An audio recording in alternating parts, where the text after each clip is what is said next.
Bom, vamos lá. Boa noite. Vamos continuar aqui a nossa quarta reunião, né? Na sexta-feira, a gente focou mais em fazer a análise técnica das repetições das execuções do Visa no torneio de seleções, certo? E aí, como a gente não conseguiu fazer a análise do Jefferson, né? A gente ficou falando bastante sobre as execuções dele, sobre o situacional, como talvez ele poderia variar aquilo ali, etc. Vou fazer aqui agora, então, hoje a do Jefferson, né? A do Jeff, então foi até legal ele estar aí conectado.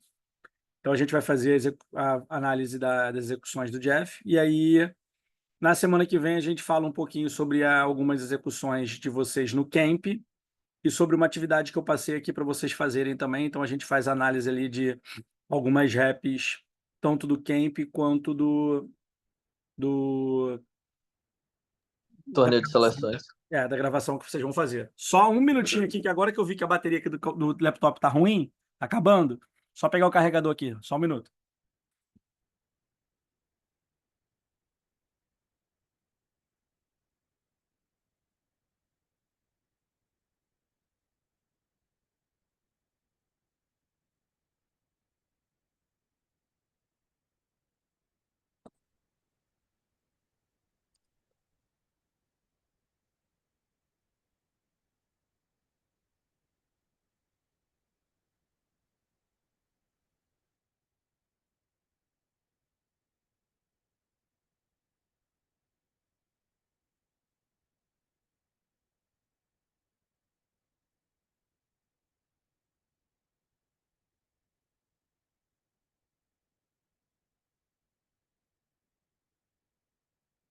Pronto, vamos lá. Boa noite, André. Vamos Boa continuar. noite, coach. Boa noite, Jeff. Boa noite. Tava botando aqui na tomada aqui. E aí, vamos continuar agora então. Deixa eu Boa noite, boa noite. compartilhar a tela aqui. Cadê?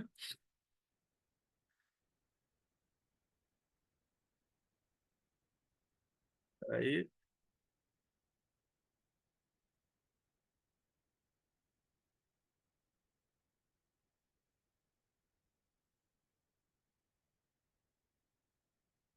Vamos lá. Vamos compartilhar aqui a tela do jogo do Jeff, certo? Semana que vem também eu vou tentar pegar ali pelo menos umas duas ou três variações de execuções de Blitzer também no flag internacional, né? Tentar a gente comparar um pouco o que a gente está fazendo aqui com o que o pessoal executou lá no Intercontinental, né? E também talvez nos torneios de continentais lá da Ásia, da Europa, para a gente poder entender um pouquinho como é que é o estilo de Blitzer fora aqui do Brasil, né? Fora do nosso nicho aqui, né? Do nosso competição nacional, etc., de seleção brasileira. Então, vamos aqui pegar. Deixa eu só tirar o som. Vamos pegar aqui umas reps do Jeff. Então, vamos lá. Primeiramente, consistência. Se a gente olhar aqui, vamos olhando o jogo mesmo, para não pegar exatamente nenhuma jogada e ver como é que está fluindo ao longo do situacional também, né? Das reps do jogo.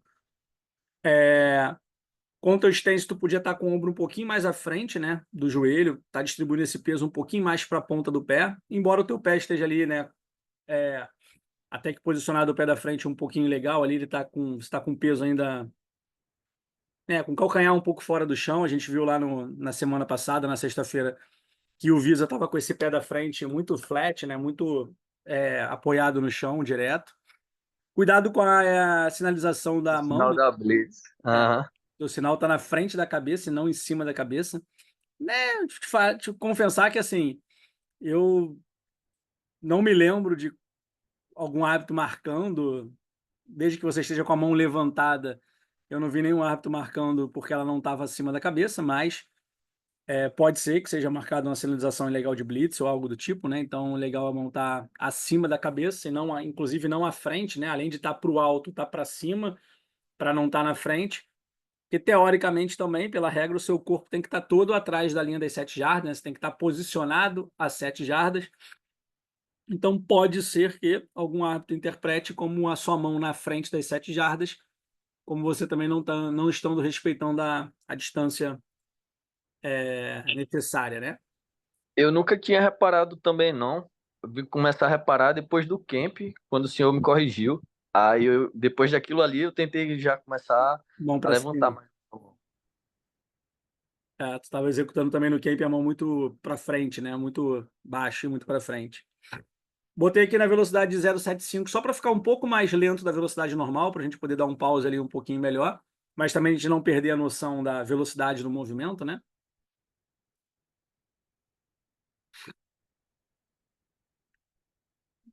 Legal aqui que tu faz um movimento aparentemente do corpo agora sim de distribuir o peso um pouco mais para a ponta do pé.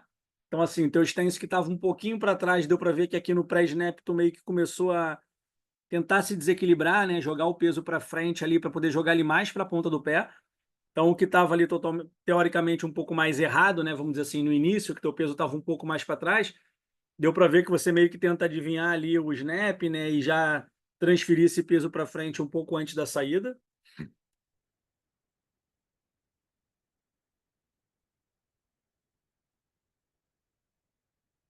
No take-off, né, na saída, eu acho que tu podia manter esse tronco mais baixo, pelo menos mais uns 2 passinhos. Tá vendo como é que você dá o primeiro passo com o tronco Sim. baixo? Ó?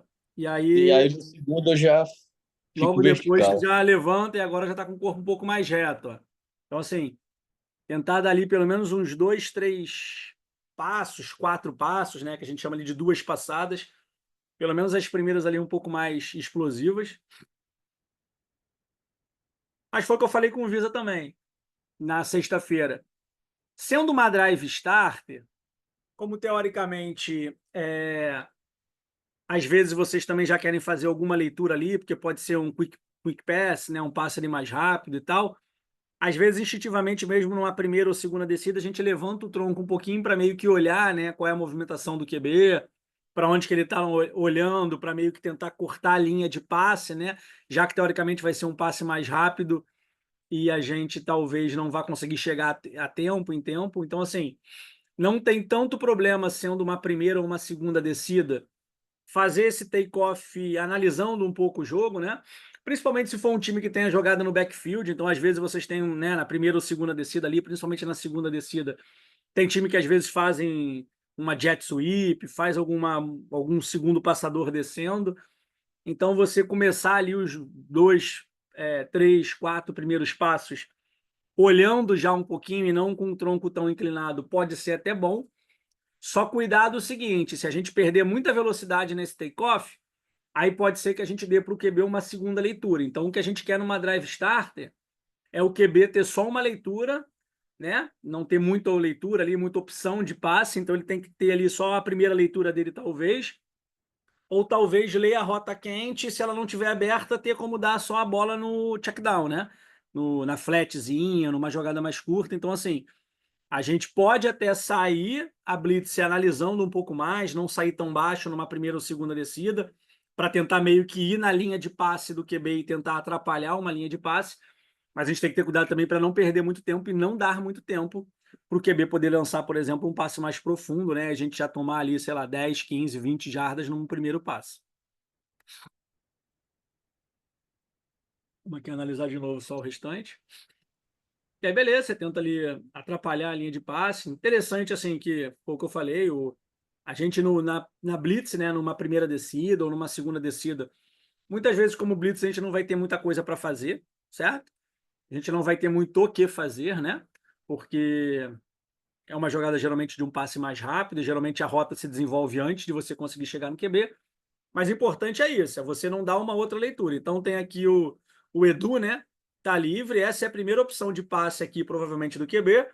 Mas é bom que você está aqui atrapalhando a linha de passe de uma qualquer outra possível segunda leitura. Então isso é importante.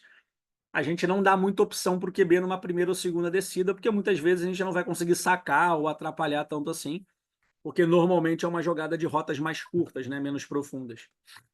Coach, Oi. eu tava analisando o camp agora lá da seleção e também eu comecei a seguir um cara lá do México, que ele é Blitz, né? Uhum. E o Visa e o Gerson, eles fizeram o sprint rápido até o center, eles chegaram um pouquinho mais perto do QB para fazer esse hand-ups, né? Uhum. Aí eu tenho uma dúvida. Ouviu o cara do México lá correndo também a blitz? Ele chegava bem perto, assim, sprintava, né? Uma velocidade absurda, fazia um drop back e fazia esse hand-ups mais bem perto do QB. vamos supor o Jeff aqui, ó, a distância dele, né? Ele chegava um pouco mais perto, né? E fazia esse hand-ups. Tem um momento certo para a gente fazer esse hand-ups ou não? Então, na verdade, é meio que você... Assim que você começa a desacelerar, geralmente eu gosto de dar 1, 2, 3 passinhos desacelerando sem levantar as mãos, sem fazer o hands up, né? Sem levantar os braços.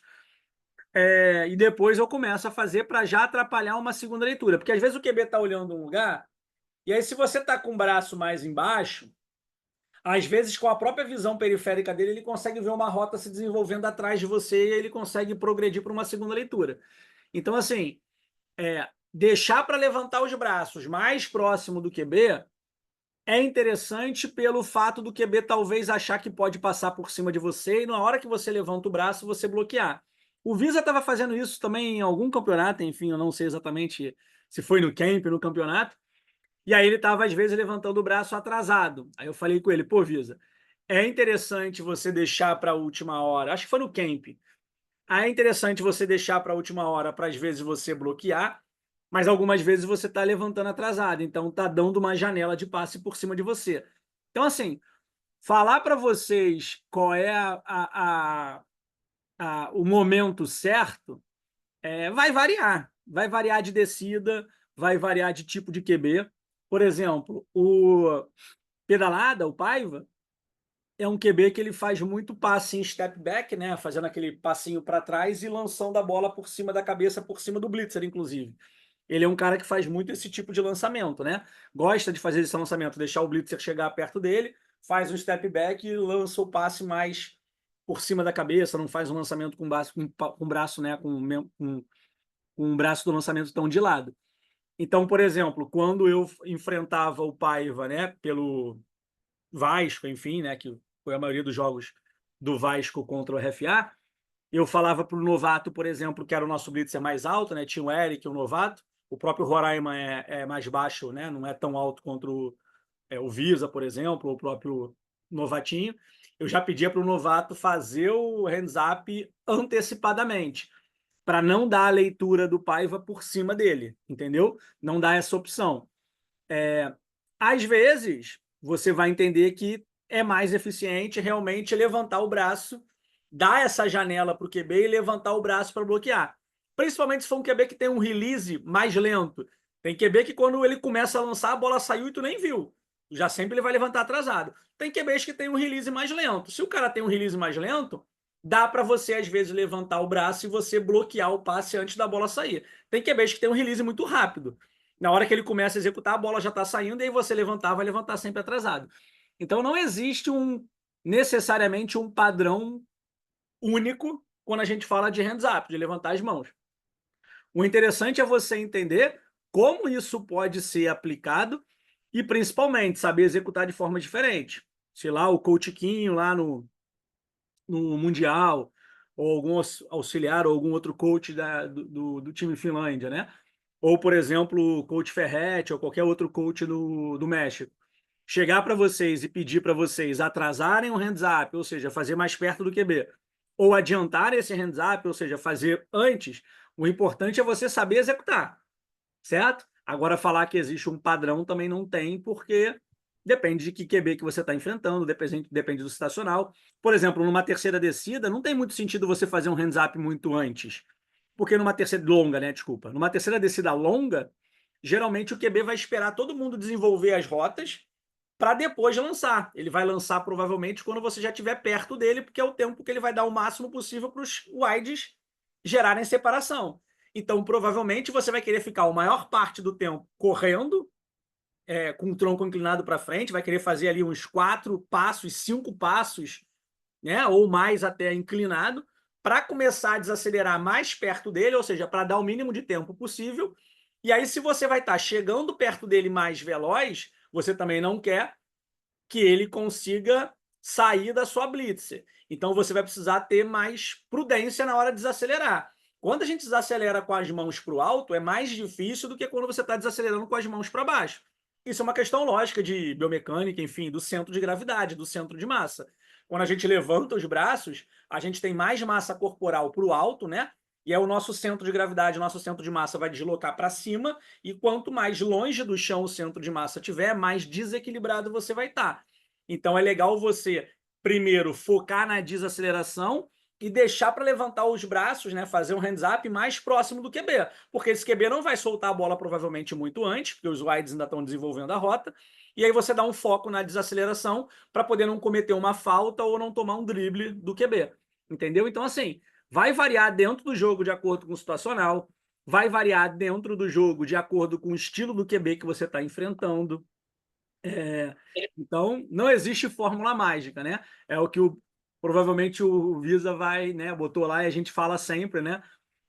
Botou de título lá da clínica dele no simpósio de sábado. É muito mais do que só correr, blitzar, né? Por mais simples que pareça, a gente é muito legal que ao longo desses 2 anos aí, né? Que a gente está com o coach Heitor como head coach da seleção, e eu tive a oportunidade de, desde o início, estar lá como coach de Blitzer. Isso é interessante como é que a gente, parando para ter um coach de posição, como, né, eu tive o privilégio de estar aí nesses 2 anos fazendo, como é que a gente foi parando para poder olhar coisas que talvez a gente nem imaginasse. Por exemplo, a gente nem, eu, há 2, 3 anos atrás, né, antes de ser coach de Blitz, de ser convidado para ser coach de Blitz pelo coach Heitor, eu não tinha a visão de qual é o momento certo ou como é que a gente pode variar o momento de fazer um hands-up. Simplesmente, quando eu blitava, eu meio que executava instintivamente de acordo com o que eu ia fazendo. E aí depois, como coach dessa posição, eu fui começando a entender coisas que eu executava quando eu blitava, quando precisava que eu jogasse como blitzer, e o porquê que eu ia, às vezes, adaptando uma coisa ou outra, ou fazendo um pouco diferente, e vendo como é que os outros blitzers também fazem, né? Não só eu como coach, mas como blitzers jogando de times adversários, ou dentro da própria seleção. Então, assim, o importante é isso. Por isso que eu estou falando, o foco nessas reuniões que a gente está fazendo é vocês cada vez entenderem mais o situacional, por isso que eu passei aquela primeira atividade para vocês analisarem, por isso que a gente está passando essa reunião aí de semana passada, que a gente foi usando o Visa como exemplo, para vocês irem entendendo como é que as técnicas de Blitzer existem, mas como é que vocês podem ir executando um pouco diferente de acordo com a situação do jogo ou com o adversário que eu estou enfrentando, e principalmente entender que eu preciso saber executar essas formas diferentes das mesmas técnicas, vamos dizer assim, para quando um coach me solicitar alguma coisa, eu saber executar, eu estar preparado para poder executar um hands-up mais rápido, mais antecipado ou mais próximo do QB. Executar, por exemplo, um take-off, né, uma aceleração ali mais inclinado ou já mais verticalizado. Isso é que é importante. No primeiro dia de camp, coach, como a gente tava ainda seguindo o playbook lá do México, tinha acho que 4 jogadas só que eram rush. E aí, tipo, tava demorando muito para chegar no QB. E aí, depois que aboliu isso, na parte da tarde, era tudo rush.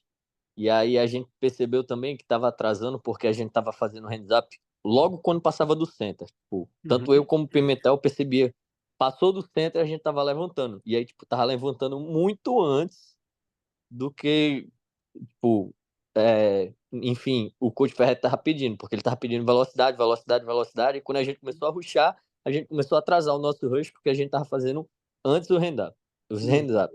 Aí no outro dia, quando o Visa foi, aí eu e o Pimentel, tanto é o que eu escrevi no chat, eu e o Pimentel ficamos analisando o Visa. Quando é que ele levantava a mão, em que momento ele levantava a mão, como é que ele chegava, e aí pronto. Aí depois disso aí, eu e ele fez, a gente vai ter que, tipo, levantar mais próximo do QB. A gente tava deixando para levantar, tipo assim, 2, 3 passadas antes de chegar nele. E aí foi quando o Coach Ferret falou que a gente, tipo, agora sim a gente tava sendo efetivo, tava chegando como ele queria que a gente chegasse. Sim. Eu não vou ficar aqui mostrando a mesma jogada de novo, até porque foi a execução minha, não ficar falando, pô, o Diego tá aparecendo, tá toda hora mostrando a mesma execução dele. Mas assim, se vocês já assistiram a reunião de sexta-feira, que eu acredito que não, que eu só consegui terminar de upar ela hoje. Mas quando vocês forem assistir o vídeo de sexta-feira, eu uso lá como exemplo uma blitz que eu fiz numa quarta descida. Na hora que eu estava conversando com o blitz, eu usei como exemplo agora no regional, no jogo contra o Captains. E aí vocês vão ver que quando eu explico aquela minha forma de blitar naquele situacional, vocês vão ver que é um exemplo em que, mesmo eu sendo baixo e talvez sendo melhor eu executar um hands-up antes, porque senão eu dou muita leitura para o QB fazer, Vocês vão ver que na execução que eu mostro lá, que antes eu cavo uma falta, né? Que eu finjo que vou partir num hike 2 e tal, e depois tem a quarta descida. Vocês vão ver que eu só faço um hands up quando eu estou chegando próximo do QB. Quando eu vejo que ele vai começar o release, aí eu faço um hands up, que é só para poder fazer realmente ele rifar essa bola para o alto, né? Para não dar muita ângulo de lançamento, para ele esticar essa bola um pouco mais baixa, para ele rifar essa bola bem para o alto, para poder dar tempo dos meus DBs, né? Dos DBs do meu time lá, se eles estiverem com alguma separação do wide, dá tempo deles recuperarem, porque a bola vai ficar mais tempo flutuando. Então, assim, aquela jogada que eu mostrei lá, que a gente deu executando lá na reunião de sexta-feira, depois quando vocês olharem o vídeo, vocês vão ver, é um exemplo, por exemplo, né, é um dos exemplos de atrasar o hands-up e só fazer muito próximo do QB, porque o situacional era uma terceira para 22 jardas e meia. Era uma situação em que muito provavelmente eu ia chegar no QB antes de o QB, os wides conseguirem chegar no meio do campo, e antes dele ter ali uma posição favorável para fazer um lançamento. Então, o hands up é exclusivamente não para atrapalhar a leitura dele das rotas, mas só para poder fazer ele jogar essa bola por cima do hands up e fazer essa bola ficar mais tempo pendurada para poder dar tempo de recuperação para os DBs caso tenham perdido alguma rota, né? Tenham perdido algum receiver no topo de rota ou algo do tipo. Beleza? Opa, Ô, coach, fale. só não quero me meter muito, mas só para dar um pouco de experiência também. Uhum. Quando eu fui no Intercontinental e joguei contra o México, né, já que é um time que vocês vão pegar QBs que devem jogar igual os caras lá. Eles ficavam a 12 jardas. Então, quando eu saí do Brasil aqui, a gente sai com aquela ideia de, não, passou a scrimmage, levanta o braço, começa o time. Cara, contra um QB que tá a 12 jardas, tu vai ter que começar a fazer esse time faltando 5, 7 para ele. Então, tu vai fazer o time depois de umas 5, 6 jardas que tu já passou a scrimmage. Então, tipo, tu vai correr muito. Então, eu até falei com o Jeff no camp, tipo, velho, vocês estão vindo de lazy blitz. E eu não tava nem falando daquele situacional, mas tava pensando já lá fora. Tipo, se tu for de lazy blitz com os caras do México a 12 jardas, tu nunca vai chegar e os caras já vão. Na hora que tu começar a chegar, esse passe já tá no recebedor, tá ligado? Uhum. Então, tipo, é, é bem isso que o coach falou. Vocês vão ter que se ajustar muito ao QB. Tentar ver um jogo dos caras antes, se não der, logo no primeiro drive eles já vão ter que se ajustar, porque os caras jogam muito longe. A gente aqui no Brasil joga muito perto. Então vocês vão ter que se adaptar muito a isso aí. Então não, bem isso que o coach falou, não tem regra não e não se preocupem em ajustar, porque se vocês não ajustarem, o jogo vai ficar muito fácil para os caras. É uma coisa que, assim, por mais que aparentemente o flag, por ser 5 contra 5, seja um esporte simples, como qualquer esporte, e como um esporte de uma variação do futebol americano, vamos dizer assim, uma derivação do futebol americano, é um esporte complexo. Eu estava conversando com o Menorito, com o Janja, né, que são os responsáveis pela defesa do Kings, né, o coordenador e o Janja ali junto com o Menorito, e com o próprio Silvinha, né, o coordenador de ataque. Eu estava conversando logo após a etapa regional e falando como aparentemente eu estava preocupado com algumas execuções técnicas do time do Kings 1, do Eric e do Joca. E aí eu falei, cara, pode ser impressão minha, porque eu vi pouco o Kings 1 jogando, porque eu estava em campo pelo Kings 2 a maior parte do tempo. Mas aparentemente a execução técnica do Kings 2, eu blitando e o próprio Sá blitando, que é o blitzer do Kings 2, eu falei assim, cara, talvez a execução técnica dos jogadores do Kings 2, eu e do Sá, tenha sido tão boa ou talvez melhor do que a execução técnica do Eric e do Joca. E aí o próprio Menorito e o próprio Silvinha, principalmente, também confundiram um pouco a execução técnica com o resultado da Blitz, né? E aí eu falei, cara, isso pode estar mascarando para vocês, achando que talvez eles foram mais efetivos do que a gente, que talvez a execução técnica tenha sido melhor.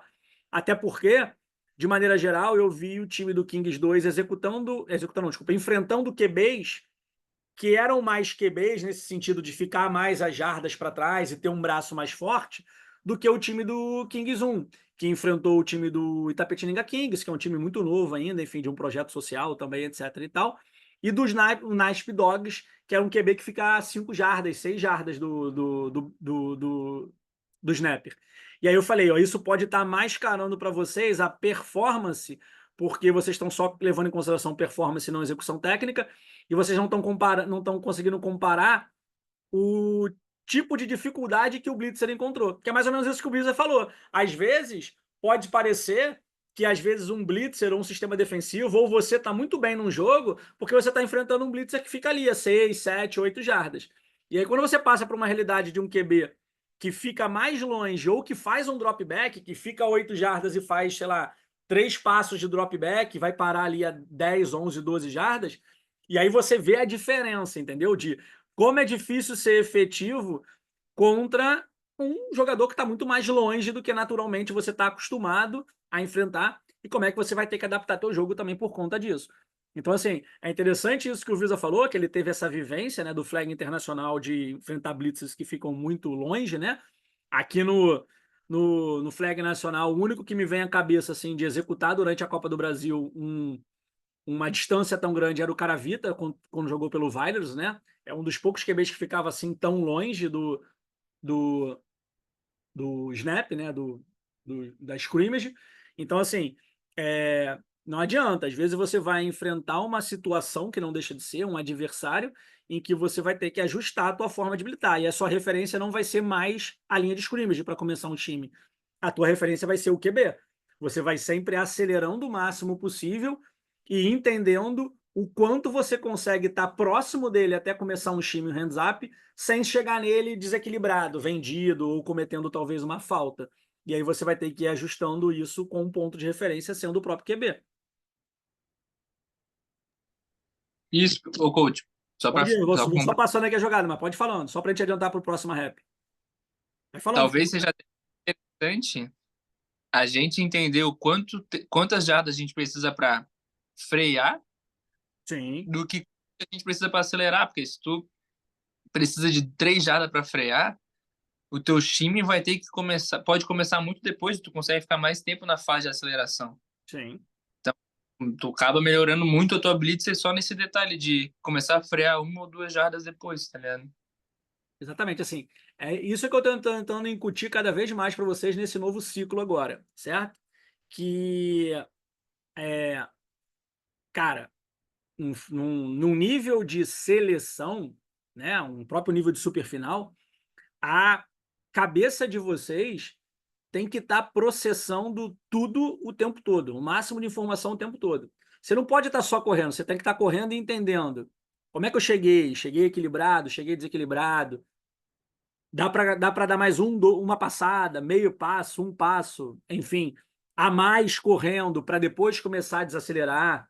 Fiz um hands-up muito em cima, aí fiz uma, duas, três, e aí talvez ele tenha explorado isso, o release do QB é rápido e não está dando tempo de eu surpreender ele com hands-up. Então eu vou tentar ajustar esse hands-up para levantar um pouquinho antes e não tentar adivinhar, mas fazer próximo dele para talvez ser um elemento surpresa, mas sem tentar esperar eu ler ele lançando. Então, assim, cara, não adianta. A cabeça de vocês tem que estar processando tudo o tempo todo.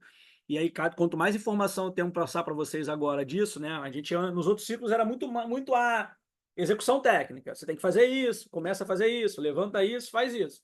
A gente não falava muito situacional ou de como vocês podem tentar variar isso dentro do jogo.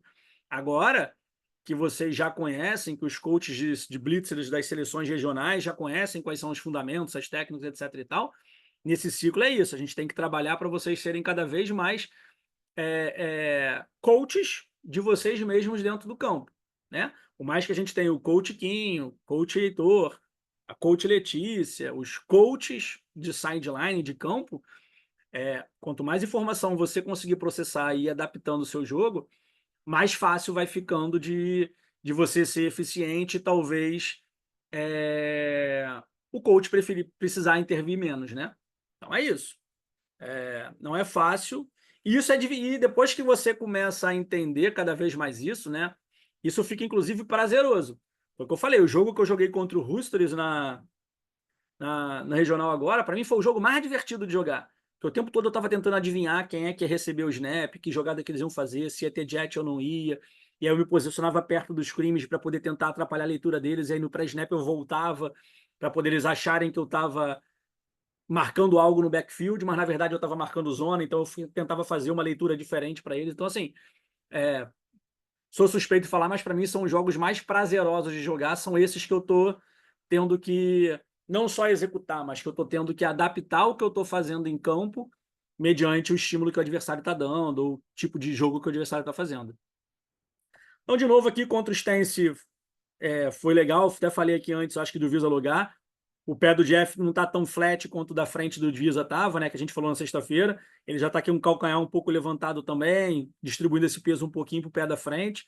Poderia estar com o ombro um pouquinho mais à frente também, mas vamos ver se no pré-snap você distribui esse peso um pouco mais para frente.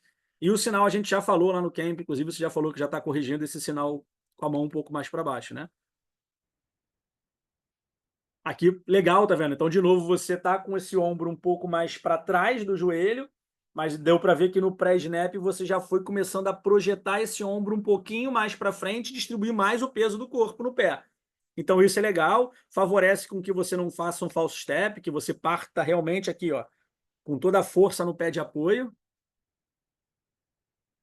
Aqui você já sai um pouquinho mais inclinado nas primeiras passadas. Então, assim, foi o que eu falei, talvez instintivamente naquela drive starter você levantou o tronco mais cedo para poder tentar ler qual era a leitura, né? Qual era a raia de passe do QB para tentar bloquear. Foi uma coisa que a gente falou com o Visa também na sexta-feira. Então, assim, a execução técnica legal é partir com o tronco inclinado o mais rápido possível. Mas foi o que eu falei, dependendo do situacional, sendo uma drive starter, algo do tipo, às vezes, instintivamente, você já vai levantar esse tronco logo para poder tentar ler o que está acontecendo, para onde o QB está olhando, para tentar ir atrapalhar uma raia de passe, porque muito provavelmente vai ser um quick game, né, um passe rápido, e às vezes você já quer meio que se posicionar na linha de passe. Então, isso é natural, sendo feito, talvez, por exemplo, numa drive starter. Mas é uma coisa, por exemplo, que não pode acontecer numa terceira descida. Não adianta você verticalizar o tronco muito cedo, uma terceira descida longa, né? Não adianta você verticalizar o tronco muito cedo, porque você precisa chegar rápido nesse QB. Podia ter feito o time um pouco mais próximo do QB, por quê? Esqueci o nome desse QB, desculpa. Vocês sabem, o Visa com certeza sabe. Eu sei que é do time do coach, Putz. do coach Pazinho, tá? Oi? Nicolas. O Nicolas, isso aí. Por exemplo, o Nicolas não é um QB móvel, né? Não é um QB rápido, móvel, que faz muito rollout ou muita saída de quadril de flag. Então, assim, talvez começar esse time com toda essa distância seja prudência demais.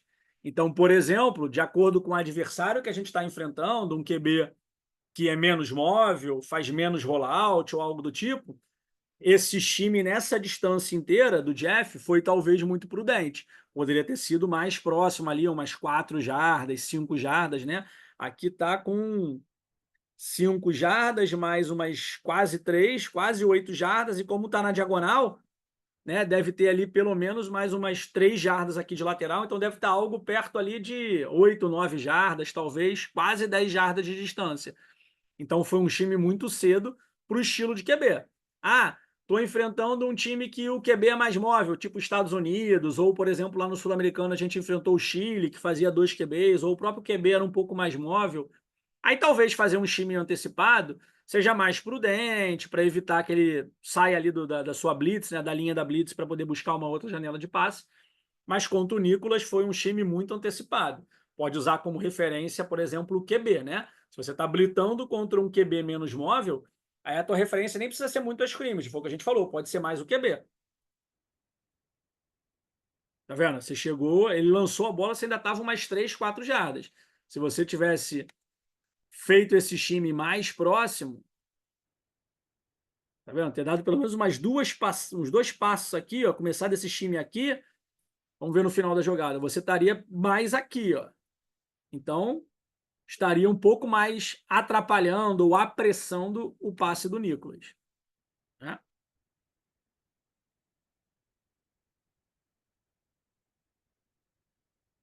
Vamos ver aqui numa situação de XP. Nessa daí, coach, foi até que eu comentei que eu preferia ter saído pelo lado forte aí do que ter saído pelo lado fraco. Porque tem, além do center, vai ter o defensor na minha frente. E aí eu acabo tendo que desviar e perdendo direito de passagem. Tá saindo pelo lado fraco, né?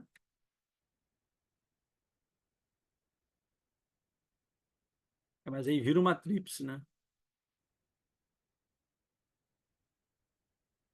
Mas assim, para um XP, até que tu tá bem. Por mais que tu tenha dado uma desviadazinha, tu conseguiu chegar ali a quase 3 jardas do QB, que é um bom posicionamento de apressar um passe, ou seja, não deu muito tempo para ele ler outra rota. E você tá meio que na ré de passe, ó, certo? Então, assim, você fez o QB fazer um bom passe. Ele teve que meio que jogar no ponto futuro realmente, contando que o recebedor ia estar lá, e não teve, por exemplo, a opção de ler aqui talvez uma pivotzinha aqui que ele vai fazer, não é? Como se fosse uma hookzinha ou uma pivot ali para dentro ali. Então, assim, não dá para a gente marcar todas as linhas de passe. Então, você está meio que atrapalhando a leitura dele, ele está tendo que jogar essa bola bem no ponto futuro mesmo, até por sua causa, não só por conta do DB, e você tirou a leitura dele aqui nesse recebedor. Então, assim, se fosse pelo lado forte, é aquela questão, né? Às vezes também a escolha de lado é meio que loteria, né? Se fosse pelo lado forte, talvez você tivesse chegado mais rápido. Mas pelo lado forte, ele ia estar com uma raia de passe melhor ainda para a rota quente, provavelmente, dessa jogada que foi essa corner aí, né? Então, assim, eu também tenho minhas preferências de lado, às vezes de acordo com o QB que eu estou enfrentando, ou com o situacional do jogo, ou a formação ofensiva, se é uma tríplice ou se é outra coisa do tipo. Mas, assim, às vezes também escolher o lado é meio sorte. É meio que escolher aquele lado lá, mas aí a jogada rota quente era do outro. Então, não vai fazer tanta diferença. Só lembrando rapidinho, antes que cabe 1 minuto, eu postei lá a atividade que eu quero que vocês executem pelo menos umas 5 repetições de blitzer em situacionais diferentes, ou seja, faz uma blitz como se fosse um XP de 1, faz uma blitz com QB fazendo um rollout para eu ver como é que vocês estão saindo para o rollout e me mandem esses vídeos para a gente poder analisar também na próxima quarta, né? Dar uma olhada na próxima reunião, para eu poder entender como é que vocês estão blitando agora antes do camp.